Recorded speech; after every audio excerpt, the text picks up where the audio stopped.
നമസ്കാരം, പുതിയ വീഡിയോയിലേക്ക് എല്ലാവർക്കും സ്വാഗതം. ഇന്ന് നമ്മളൊരു വ്യത്യസ്ത വീഡിയോ ആയിട്ടാണ് വന്നിരിക്കുന്നത്. എന്താ കാരണം എന്ന് വെച്ചിട്ടുണ്ടെങ്കിൽ, നമ്മൾ എല്ലാവരും ഓരോരുത്തരെ പോലെ നമ്മൾ ഓരോ യാത്രയ്ക്ക് പോകുമ്പോൾ അതേപോലെയുള്ള ആൾക്കാരെ കാണാറുണ്ട്. നമ്മൾ ചിലപ്പോൾ അതേപോലെ ആളാന്ന് വിചാരിച്ചാൽ നമ്മൾ പോയി പുറകിൽ നിന്ന് വിളിക്കാറുണ്ട്. അപ്പം നോക്കുമ്പോൾ നമ്മൾക്ക് അതല്ല. അപ്പം നമ്മൾ പറയും, എൻ്റെ ഒരു കൂട്ടുകാർ ഇതുപോലെ ഉണ്ട്, തെറ്റി വിളിച്ചാണെന്ന് പറയും. അപ്പോൾ അതുപോലെ തന്നെ ഒരാളെ പോലെ 7 പേര് ഈ ഭൂമുഖത്ത് ജീവിച്ചിരിക്കണമെന്നാണ് പറയുന്നത്. ഇതുപോലെ തന്നെ ശാസ്ത്രം ജയിച്ചു, മനുഷ്യൻ തോറ്റു. എവിടെയും ശാസ്ത്രമാണ് ജയിക്കുക, മനുഷ്യൻ എപ്പോഴും തോൽവിയുള്ള. അപ്പോൾ അതെന്തുകൊണ്ടാണ്? ഇതൊക്കെ തന്നെ കാരണം. ഒരു അമ്മയുടെ വയറ്റിൽ പിറന്നാൽ ചിലപ്പോൾ ഒരേ ഇതിൽ നമുക്ക് തിരിച്ചറിയാൻ പറ്റാത്ത പോലെ ഉണ്ടാവും. പക്ഷേ ഈ ഒരേ അമ്മയുടെ വയറ്റിൽ പിറക്കാതെ ഒരേപോലെ ഇരിക്കുന്നവർ 7 പേരുണ്ടെന്നാണ് പറയണത്. ആ 7 പേരിൽ ഇപ്പോൾ എന്നെ പോലെ 7 പേരുണ്ട്. ആ 7 പേരെ നമ്മൾ എവിടെയെങ്കിലൊക്കെ നോക്കിയാൽ കാണാം. അതാണ് നമ്മൾ ഇതിൽ പറയണത്. അപ്പോൾ ഇതൊക്കെ സാധാരണക്കാരുടെ കാര്യം. സിനിമാ ലോകത്തുള്ള ഒരുപാട് ആൾക്കാർക്ക് ഇതുപോലെ തന്നെ അപരന്മാരുണ്ട്. ആ അപരന്മാരെ കുറിച്ചാണ് നമ്മൾ ഇന്നത്തെ ചർച്ച. ഒരുപാട് നടന്മാർക്ക് അപരന്മാരുണ്ട്. മമ്മൂട്ടിക്ക് അപരനുണ്ട്, മോഹൻലാലിന് അപരനുണ്ട്, അതുപോലെ ബിജുമേനോന് അപരനുണ്ട്, അതുപോലെ തന്നെ പ്രണവ് മോഹൻലാലിന് അപരനുണ്ട്, വിനീത് ശ്രീനിവാസിന് അപരനുണ്ട്, കമലഹാസന് പോലും അപരനുണ്ട്, എന്തിന് അമിതാഭ് ബച്ചന് പോലും അപരനുണ്ട്. അപ്പോൾ അതാണ് നമ്മുടെ ഇന്നത്തെ ചർച്ച. ശാസ്ത്രം ജയിച്ചു, മനുഷ്യൻ തോറ്റു തൊപ്പിയിട്ടു. അപ്പോൾ അതുകൊണ്ട് ഈ രൂപസാദൃശ്യം എങ്ങനെ വരുന്നു എന്ന് പറഞ്ഞു കഴിഞ്ഞാൽ അതിനാണ് നമ്മൾ പറയുന്നത് ഒരാളെ പോലെ 7 പേരുണ്ടെന്നുള്ളത്.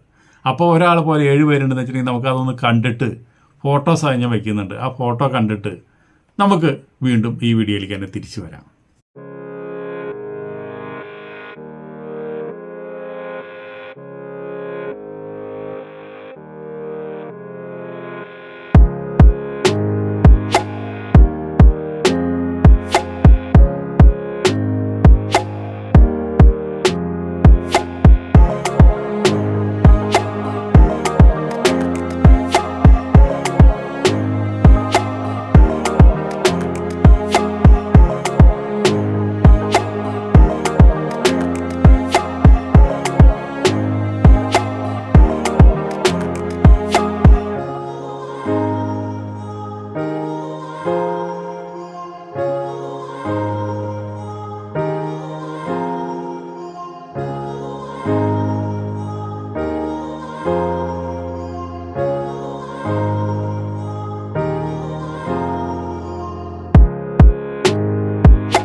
ഇത്രയും അപരന്മാരെ നമ്മൾ കണ്ടില്ലേ. അപ്പോൾ സിനിമാ ലോകത്തുള്ള ആൾക്കാർക്ക് ഒരുപാട് അപരന്മാരുണ്ട്. അതുപോലെ തന്നെ മോഹൻലാലിൻ്റെ അപരം എന്ന് പറഞ്ഞു കഴിഞ്ഞാൽ മദൻലാലിൻ്റെ കഥ എന്ന് പറഞ്ഞാൽ ഭയങ്കര കഷ്ടമാണത്. മോഹൻലാലിൻ്റെ അതേപോലെയാണ്. ശരിക്കും പറഞ്ഞാൽ മോഹൻലാലിൻ്റെ ഒരു ഭയങ്കര ചായയാണ്. അതിനെ മോഹൻലാൽ ഒരുപാട് അദ്ദേഹത്തിൻ്റെ സൂപ്പർ സ്റ്റാർ എന്ന് പറഞ്ഞൊരു പടം വന്നു. ആ പടത്തിൽ നമ്മുടെ വിനയനാണ് ഡയറക്റ്റ് ചെയ്തത്. അപ്പോൾ ആ പടം വന്നോട് കൂടിയിട്ട് മോഹൻലാലിൻ്റെ ഫാൻസുകാർ അദ്ദേഹത്തിൻ്റെ പടം കളിക്കുന്ന ഈ മദൻലാലിൻ്റെ സൂപ്പർ സ്റ്റാർ എന്ന് പറഞ്ഞ പടം കളിക്കുന്ന തിയേറ്ററിലൊക്കെ കയറി അടിച്ച് പൊളിച്ചു. പടത്തിന് വലിയ കളക്ഷൻ കിട്ടിയില്ല. മോഹൻലാൽ അതിന് വേണ്ടിയിട്ട് ഒരുപാട് ഈ നടൻ മോഹൻലാലിനെ പോലെ ഡിറ്റ പോലെ ഇരിക്കുന്ന നടൻ ഫീൽഡിൽ വരാണ്ടിരിക്കാൻ വേണ്ടി അന്നത്തെ കാലത്ത് മോഹൻലാൽ ഒരുപാട് കളികൾ കളിച്ചു, ഇവനെ ഭീഷണിപ്പെടുത്തി. അങ്ങനെയൊക്കെ ഒരുപാട് കഥകൾ കേൾക്കുന്നുണ്ട്. കഥകളൊന്നും കഥകളായിട്ട് തന്നെ ചിലപ്പോൾ നിൽക്കുന്നുണ്ടാവാം, ചിലപ്പോൾ ശരിയായിരിക്കാം, ചിലപ്പോൾ ശരിയായില്ലാണ്ടിരിക്കാം. എന്നാലും നമ്മൾ പരിശോധിക്കുന്നത് അതൊന്നല്ല. നമ്മൾ പരിശോധിക്കുന്നത് ഒരേപോലെ ഇരിക്കുന്നു, മമ്മൂട്ടിയുടെ അതേപോലെ തന്നെ ഇരിക്കുന്നു. അപ്പോൾ അങ്ങനെ ഒരുപാട് ആൾക്കാരുണ്ട്. അപ്പോൾ ഞാൻ പലപ്പോഴും കാണാറുണ്ട്, നമ്മുടെ ജഗപ്പൊക്ക എന്ന് പറഞ്ഞൊരു പരിപാടി ഉണ്ട്. ആ പരിപാടിയിൽ മമ്മൂട്ടീനെ അതേപോലെ പകർത്തി വെച്ച പോലെയുള്ള മുരളി എന്ന് പറഞ്ഞൊരാളുണ്ട്, നമ്മുടെ തൃശ്ശൂർ, നമ്മുടെ അടുത്തുള്ള നമ്മുടെ സുഹൃത്താണ്.